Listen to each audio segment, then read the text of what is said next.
Olá, aluno do oitavo ano. Então, hoje iniciamos a semana 1 do Plano de Estudo Tutorado, volume 6. Coloque a data de realização das atividades e destaque os conteúdos relacionados, que são procedimentos e estratégias que podem ser usados para compreender e apreciar diferentes gêneros literários. Na página 2, nós temos aqui a atividade 1. Leia os textos a seguir e responda as questões.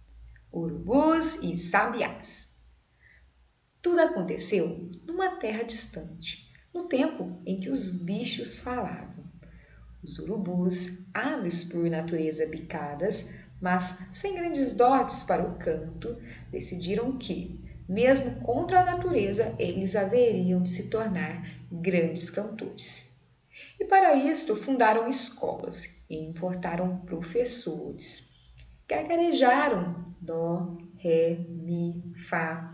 Mandaram imprimir diplomas e fizeram competições entre si para ver quais deles seriam os mais importantes e teriam a permissão para mandar nos outros. Foi assim que eles organizaram concursos e se deram nomes pomposos. E o sonho de cada urubuzinho, instrutor em início de carreira, era se tornar um respeitável urubu titular, a quem todos chamam por Vossa Excelência. Tudo ia muito bem, até que a doce tranquilidade da hierarquia dos urubus foi estremecida.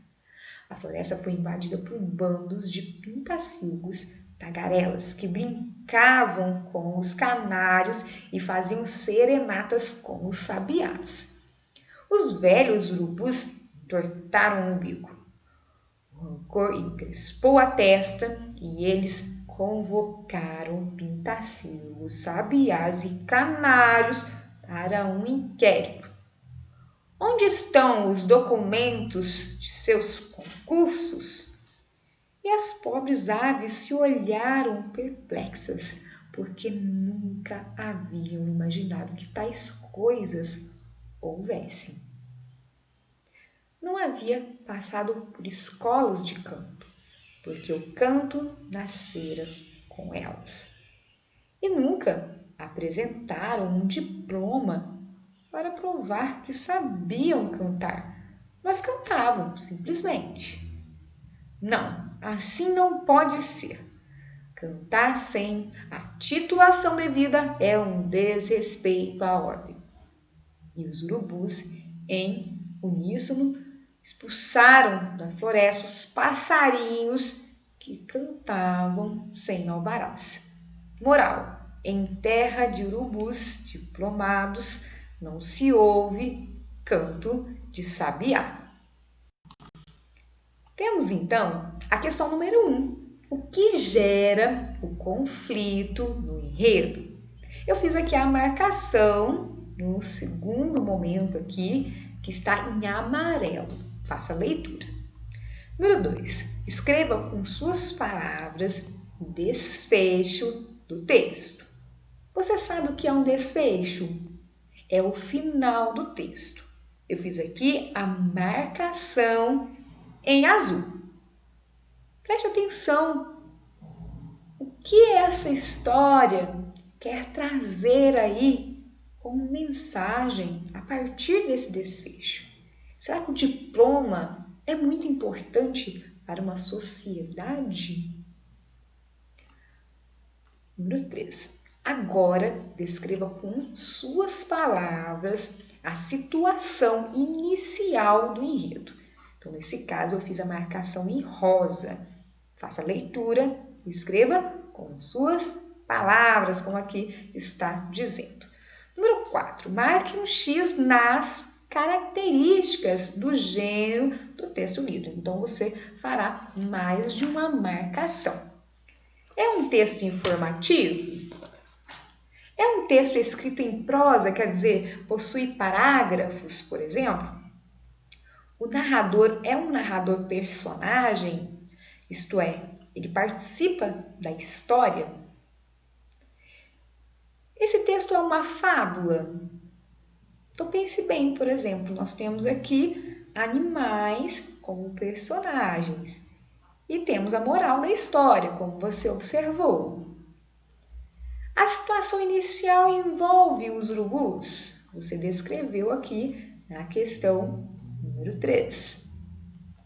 O texto é narrado em terceira pessoa. Você sabe o que é uma terceira pessoa? Então, por exemplo, se eu falar caminho, no caso, quem é que caminham? No caso, seria eles. Eles é a terceira pessoa, assim como ele também é terceira pessoa. Se eu falo caminha, também nós teríamos essa mesma ideia. Então, volte no texto. Achei, por exemplo, um verbo. Então, por exemplo, decidiram. Quem decidiram? Eles. Então, no caso, será que nós vamos marcar essa opção? Continuando, atividade 2. Leia o texto a seguir e responda. Diamantes ao cair da tarde. À saída de Belo Horizonte, pergunto a um motorista de caminhão o que devo fazer para ir a Diamantina. A estrada onde estou, pelo jeito, me levará direto para Brasília. O senhor vai em frente, passa por baixo de 2 pontes. Depois dobra à direita quando passar pela primeira ponte. Pela primeira ou pela terceira? Pela primeira, depois a segunda. No que depender de informações desses meus conterrâneos, acabo indo parar na casa da mãe Joana. Pergunto a este outro, no posto de gasolina, a distância dali até Diamantina. Não é muito perto não, mas também não é longe, informa ele sério. Quanto tempo vou levar daqui até lá? É conforme, uai. Se correr muito, leva pouco.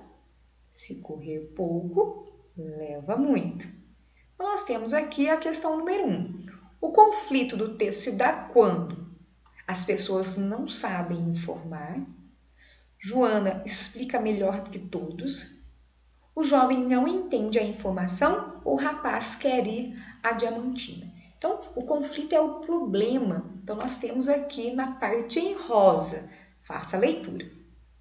Número 2. Podemos dizer que o texto lido é narrado em letra A, primeira pessoa, o narrador participa dos fatos. Letra B, primeira pessoa, o narrador não participa dos fatos. Letra C, terceira pessoa, o narrador participa dos fatos. E letra D, terceira pessoa, o narrador não participa dos fatos. Eu já expliquei a terceira pessoa. No caso, a primeira é quando utilizamos o verbo, conjugado a partir dos pronomes eu e nós. Eu grifei aqui o pergunto. Quem é que, no caso, pergunta aí? Eu pergunto. Então, é a primeira pessoa. Então, já é uma dica da resposta. Número 3. Qual é o propósito comunicativo do texto lido? Então, vamos entender aí o que é um propósito comunicativo? Eu estou aqui no site Passei Direto e temos aqui o conceito de propósito comunicativo. Então, vamos na leitura. Ao momento que analisamos o propósito comunicativo de algo, estamos associando questões relacionadas à função do texto, assim como a sua estrutura, entendendo como as duas se correlacionam entre si. No caso, eu tenho o quê? Um texto informativo ou um texto narrativo? Dessa forma, o propósito comunicativo permite ligar o interlocutor ao locutor por meio da linguística usada, quer dizer, por meio da linguagem utilizada. Existem diversos tipos de modelos comunicativos, especialmente por meio da utilização do gênero textual, definindo interlocutores femininos ou masculinos. Então, você pode, colocar o tipo de texto, o gênero utilizado, e depois falar dos personagens. E nessa questão você pode colocar características e também qual é a função aí do texto, quer dizer, qual o objetivo ao trazer esse texto para, então, lermos. Então, continuando aqui, por fim, podemos compreender que o propósito comunicativo está relacionado com a realização de tarefas e estabelecimento de comunicação geral. Essas comunicações são feitas com o intuito de formular ligações entre os participantes da conversa. Então, voltando aqui no material, você pode falar que é uma narrativa, por exemplo, falar dos dois personagens, pode pegar e falar também sobre essa questão de utilizar uma ideia cultural de Minas Gerais, que é falar que um lugar às vezes é perto. Você pode falar do uai, que é uma linguagem utilizada. Então, você tem aí várias opções, tá certo? Dessa forma, nós finalizamos essa videoaula. Espero que você tenha gostado. Tenha uma boa semana e um grande abraço.